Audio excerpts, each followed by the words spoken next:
And welcome back to today's module where we're going to dive into muscle recovery techniques. Super important for the prevention of injury, guys. Okay, so muscle recovery techniques. Some of these inside of this document you can actually use inside your warm-up as well, which you will probably notice that foam rolling is on here, and that's something that I like to use inside of the warm-up to get blood flow to the muscle to make sure that we're basically activating that muscle before we go and do our exercises. Okay, so quickly, let's go over some muscle recovery techniques.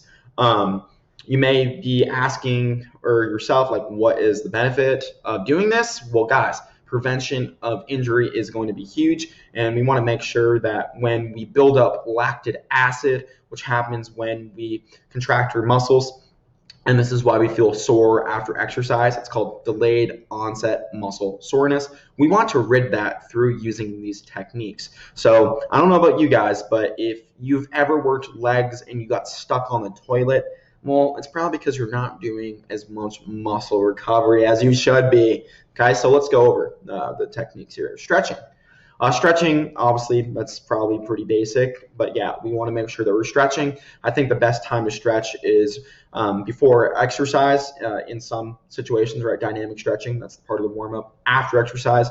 Or if you don't want to do it after exercise because you feel like it takes too much time and you're in a hurry, just do it before bed or do it in your morning routine. Foam rolling, before or after exercise. Massage, whenever you can afford it. No, I'm just kidding. You can do, massages whenever you guys want, especially if you feel there's, a certain place in your body that you feel is really tight and that you can't get it with a foam roller, can't get stretching. Then I'd probably go see a masseuse because, they do a great job at releasing this certain point in your body that just does not seem to go away. So they definitely know what they're doing. Very cool stuff here. Ice and movement. Obviously, when you feel that you have an injury, icing is very important. You have to do it within the first 72 hours. I would recommend doing 15 minutes and on and 15 minutes off. Just do that rotation about 8 times. You'll really get the inflammation down, and that's the most important thing. When we get injured, our muscles are inflamed, so we want to make sure that we're bringing that down within 72 hours.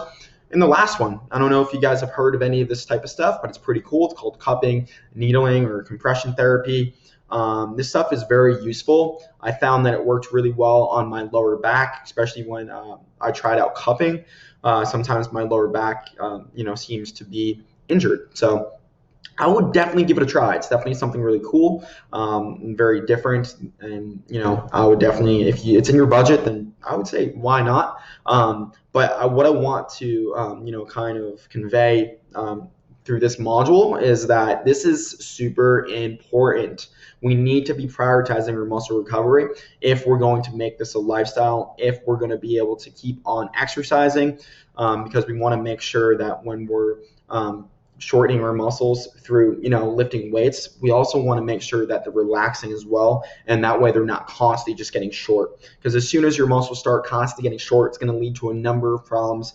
It's going to cause injury, it's going to cause a lot of aches and pains, and it's just going to be a very nagging process to get rid of. So this, we need to be on point with. I definitely recommend that you guys start implementing some of these into your day.